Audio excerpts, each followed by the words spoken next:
There is no fear as potent as the fear of the unknown. No monstrous visage discovered yet has been as terrifying as the infinite potential for horror which exists before the mask is removed.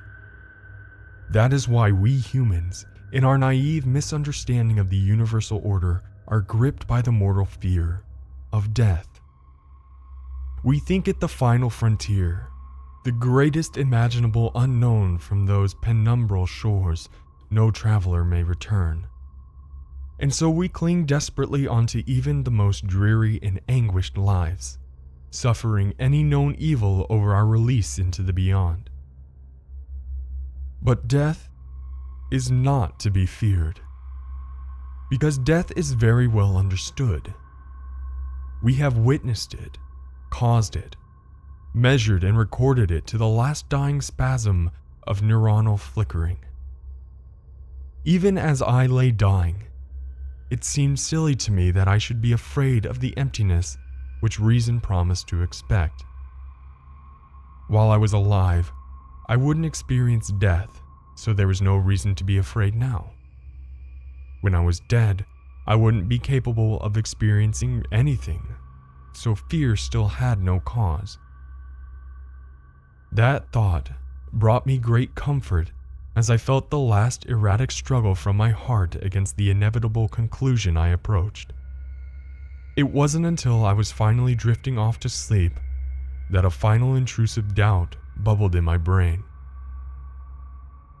What if it isn't death which is to be feared?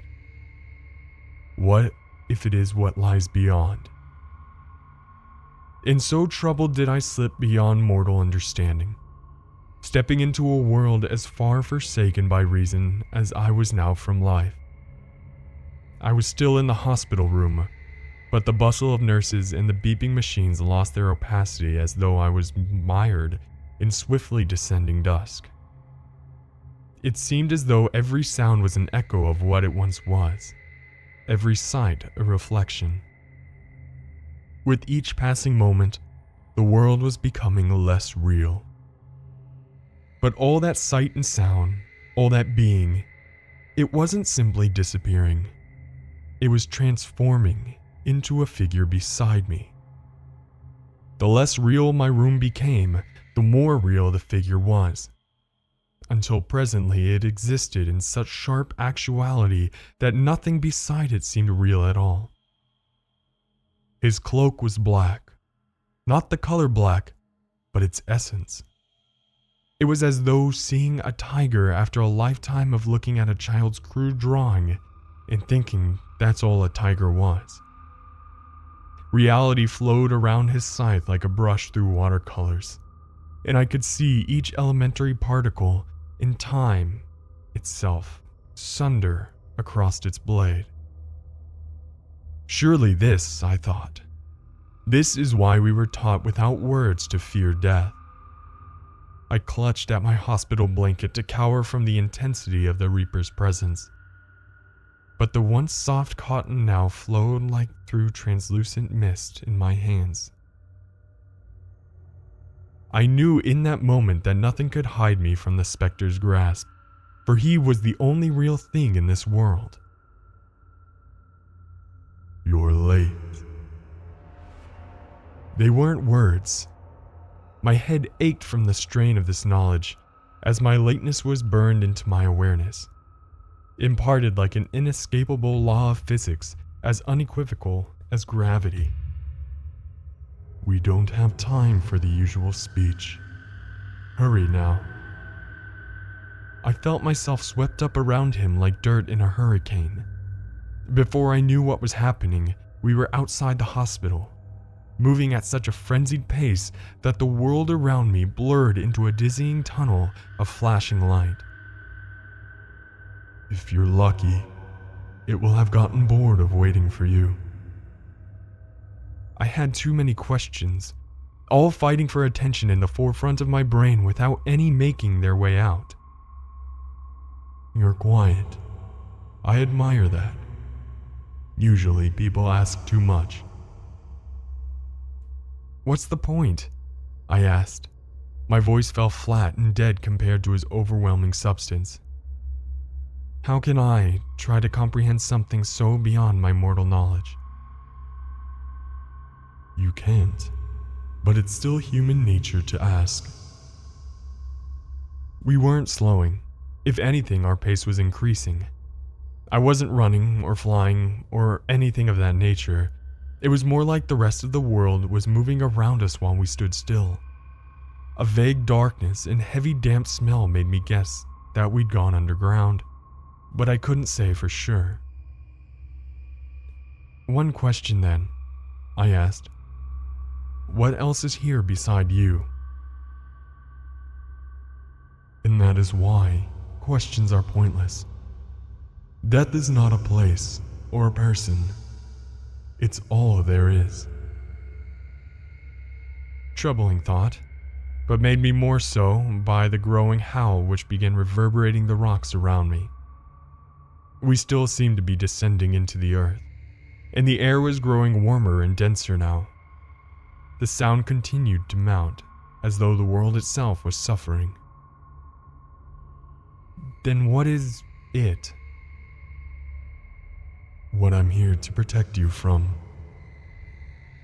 The rocks split from a flash of his scythe, and the ground opened further into a sprawling cavern dominated by subterranean lakes.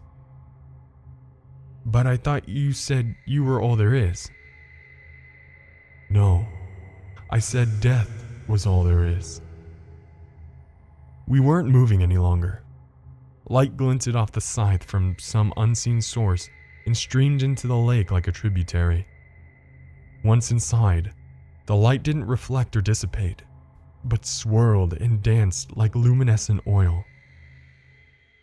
I thought you were death. Death is not a person. The light was taking a life of its own inside the water. The still surface began to churn with enigmatic energy. It took my scattered mind a long while to realize that I was the energy flowing into the lake. I still felt tangled up with the figure, but we now existed as a beam of light boiling into the water. I knew I wouldn't understand, but that didn't stop me from feeling frustrated. If death is all there is, then what is it? What was waiting for me? The water pressed in around me, and I couldn't speak, although I could still draw breath somehow. It is here. Something was in the water around me. Hands grabbed me by the legs and began dragging me downward. I was amazed to even discover I had limbs again. They felt so alien to me that it was almost as though this body was not my own. Light flashed from the scythe. Then again, the hands let go, and the howling rose once more. The Reaper was fighting something, although I couldn't make any sense of the battle except for the madness of thrashing water. The howling earth reached its crescendo, and the screams made the water around me convulse and contract like living fluid. Had the Reaper cut it? Was I safe? I began to explore my new body in the water. But just when I thought I was beginning to gain control, the hands clutched me once more. I lurched downward, struggling in vain against their impeccable grip. What is there? I tried to shout against the suffocating liquid. What is happening? But I couldn't sense the Reaper's presence any longer. The heat was unbearable, but the cold depths the hands were dragging me toward was even worse. I became aware of a blinding light at the bottom of the lake, and though I struggled, the hands dragged me inexorably onward. I'm sorry. I couldn't fight it off. It seemed to be coming from so far away. We will try again next time. The pressure, the heat, the noise, the hands dragging me into the blinding light. I closed my eyes and screamed. I was free from the water now, but I just kept screaming. I couldn't bear to look at it. Whatever had stolen me, Whatever was death, but wasn't. Whatever even the Reaper could not defeat. Then words spoke. Real human words from a real human mouth. My senses were so distraught that I couldn't make any sense of it, but I'm guessing they were something like, "Congratulations, he's a healthy baby boy."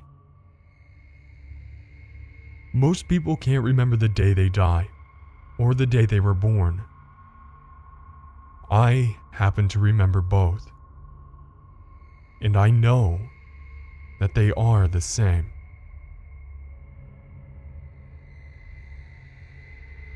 Hey guys, it's Mort here, and thank you so much for listening. First and foremost, I would like to thank the incredible narrator Darkness Tales for his excellent work in this video, and of course, the phenomenal writer Tobias Wade for this story. If you'd like to read more from Tobias Wade, you can find his link in the description, and to listen to more from Darkness Tales, the link is on screen now and in the description. Please go check him out. He's well worth your time and an incredible storyteller, as I'm sure you already know. But anyway, for now guys, I'm gonna sign off. Stay awesome, and I'll see you in the next one.